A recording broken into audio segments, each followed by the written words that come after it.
Vincent,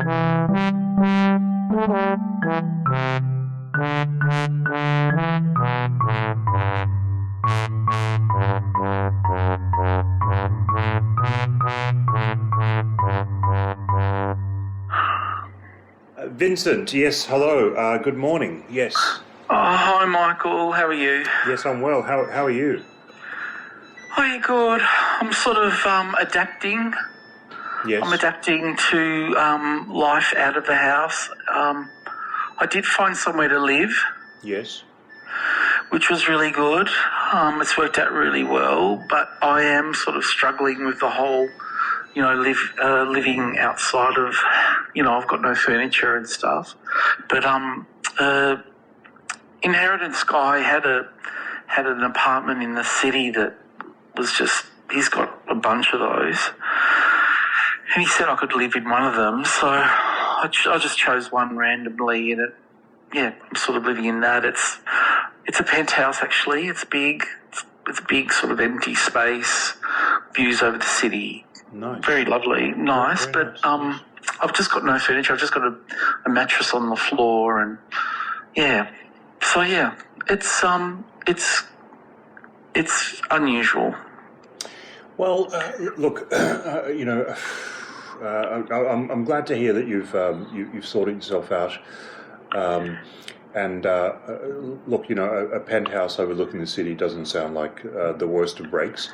But notwithstanding, how have you been going with the simplistic school? Well, I think I've used that modality in that I am living quite simply. I'm sitting on the floor.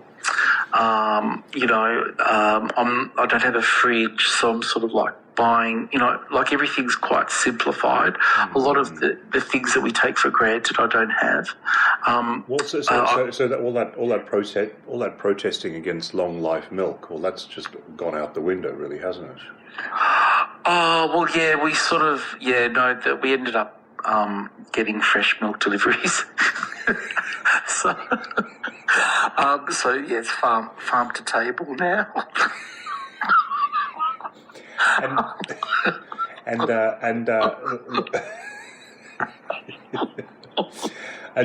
When you say you sleep on a mattress on the floor, do you have a pillow?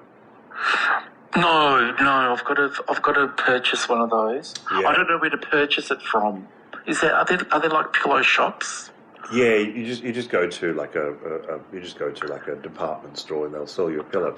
But I'm not here to. I'm not your retail consultant. I'm your. I do have a soft furnishing phobia. I see. Well, it's taking. Look, Vincent, can I just? And Marie should. Get the session started proper, and I trust there's been no harm or self-harm.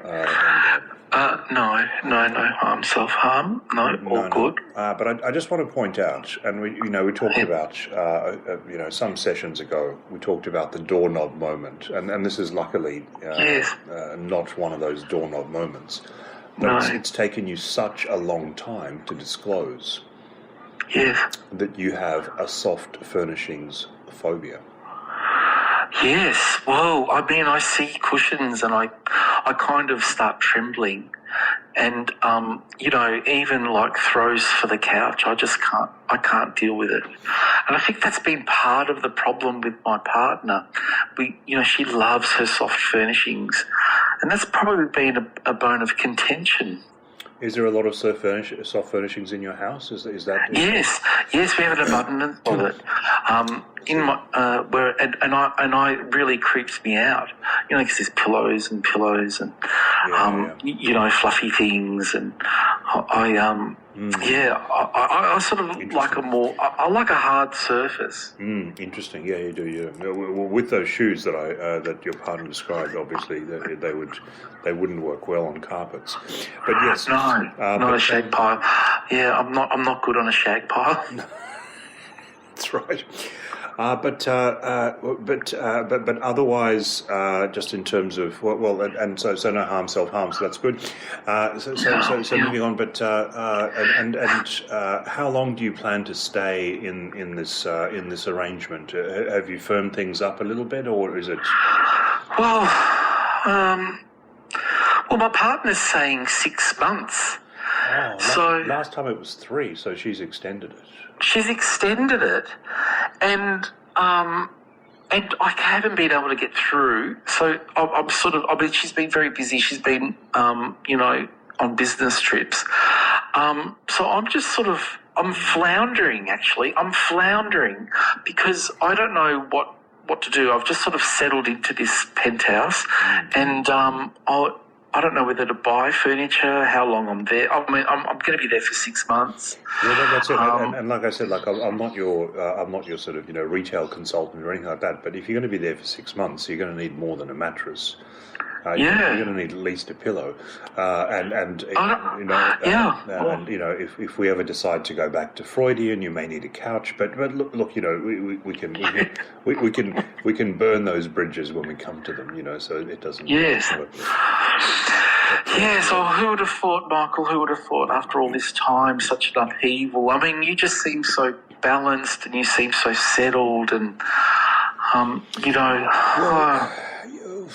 Thank you. I appreciate you saying that. I mean, sometimes there's a lot of internal turmoil, and I try not to, let that on with my clients, even if they're not paying me, because that's just part of being professional. But there was something that I was thinking about, particularly with what you're going through. And now that you've said that it's gone from 3 months to 6 months, and just over the weekend I was at a workshop. Yeah. You do a lot of workshops.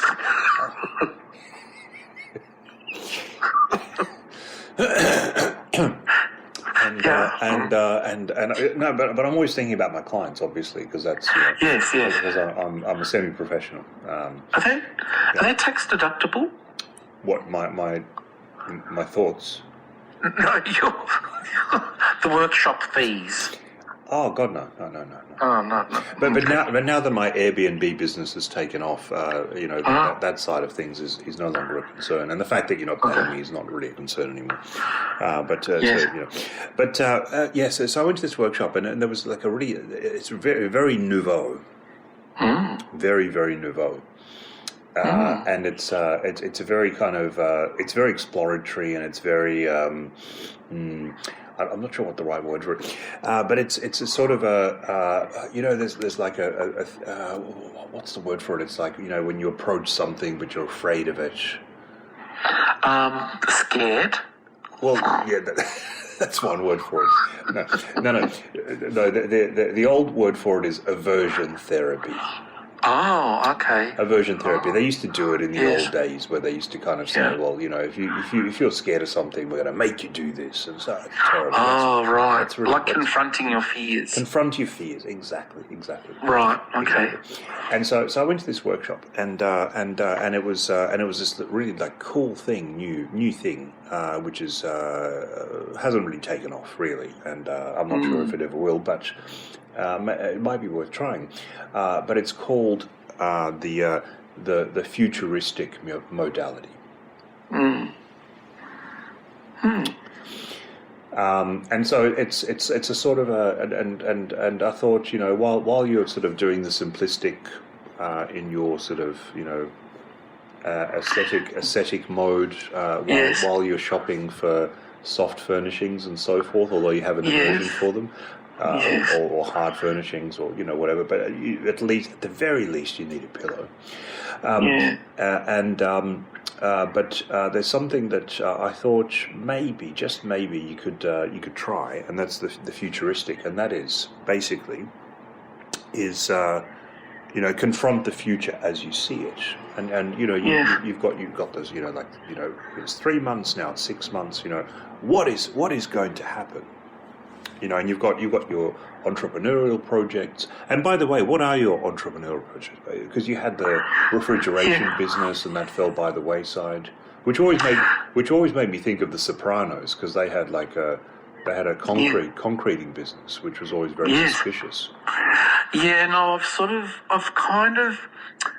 of put a lot of the projects on hiatus at the moment. They're sort of like I'm in thinking mode, thinking about what the next step is for a lot of them. Yes. So yeah, I'm just coming back to this confronting fear. I really think I need to confront my fear of soft furnishings. Well, yes. And and it just, when you said that, it brought up a memory for me, sort of like when I was like about 16, 17, and I was having a sleepover at a friend's house, and his sister had a girlfriend over.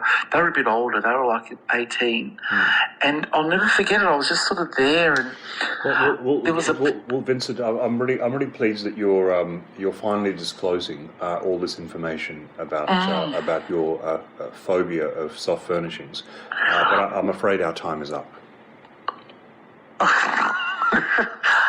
Oh, okay. Well, I'll hold on to that, and I'll bring it up next time, because please do. Yes. And all right. and maybe at the start, because now that you've disclosed you have this phobia, it's very important that we really get stuck into it and understand, because there's you can't go on with a sore neck. That's just that's going to debilitate you. That's going to be a long term. That's going to be chronic. You don't want to do that. Okay, all right. Well, thank you, Michael. Thank you. All right. Well, listen. Take care and stay safe as always. Thanks, Michael. Bye. Bye.